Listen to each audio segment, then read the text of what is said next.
इस वक्त की बड़ी खबर आ रही है मध्य प्रदेश से, जहां प्रभारी मंत्री प्रहलाद पटेल ने 23 दिसंबर को रीवा में जिला योजना समिति की बैठक में भाग लिया। कलेक्ट्रेट के मोहन सभागार में आयोजित इस बैठक में सांसद, विधायक, जनप्रतिनिधि और विभागीय अधिकारी उपस्थित रहे। बैठक का उद्देश्य सरकारी योजनाओं और विकास कार्यों की प्रगति की समीक्षा करना था।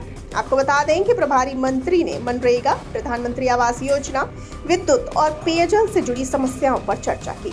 उन्होंने सामुदायिक स्वच्छता परिषद की महत्ता पर जोर देते हुए कहा कि स्वच्छता सुनिश्चित करने के लिए किसी पंचायत, निकाय समिति या व्यक्ति को जिम्मेदारी लेनी होगी।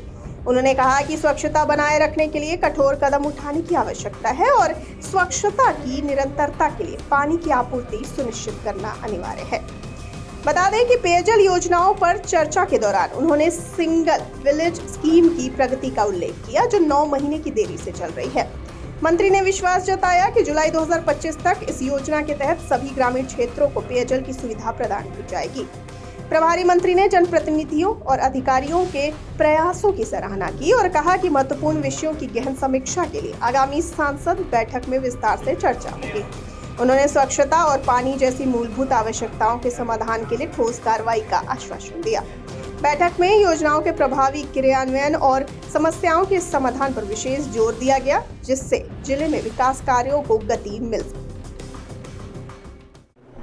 प्रभारी मंत्री के तौर पर यह पहली समीक्षा बैठक थी, जिसमें माननीय सांसद जी, जिला पंचायत अध्यक्ष और हमारे सम्मानीय विधायकगण मौजूद थे।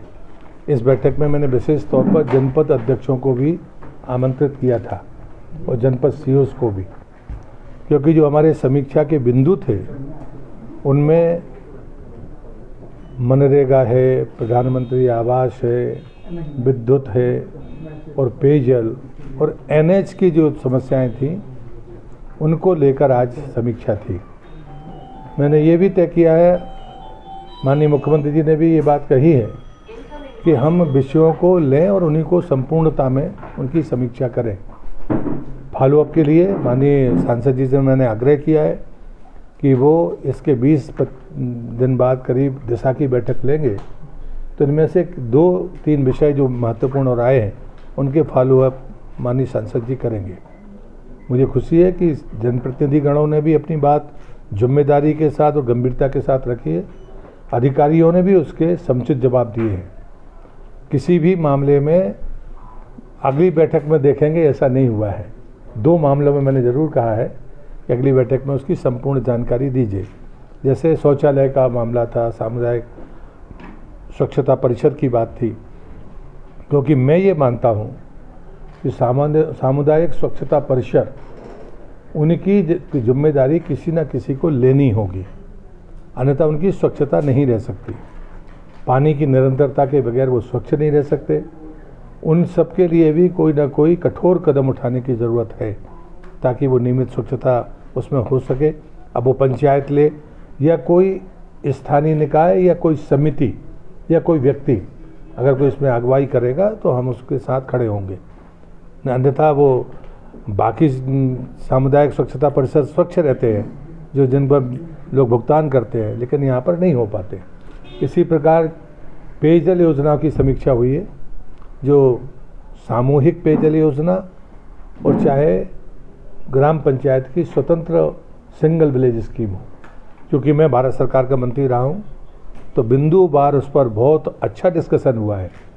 हम 9 महीने विलंब से चल रहे हैं और इसलिए मुझे लगता है कि जुलाई 2025 तब तक सिंगल विलेज स्कीम को भी सामुदायिक जो पेयजल है उससे उनको जल स्रोतों को पानी मिल जाएगा, ऐसा आज तय हुआ है। मुझे लगता है कि इस अवसर पर इतना ही कहना ठीक होगा। बाकी आप कुछ पूछेंगे तो जवाब दूंगा।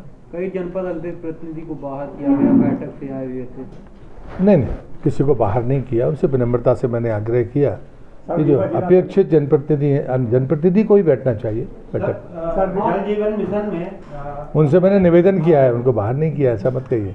जल जीवन मिशन में अपने यहाँ वर्ष 2020, 21 और 23 तक 136 करोड़ रुपए का घोटाला हुआ है।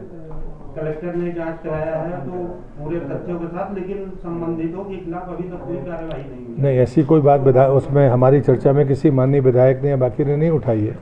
अगर कोई विषय ऐसा ध्यान में लाएंगे तो कार्रवाई करेंगे।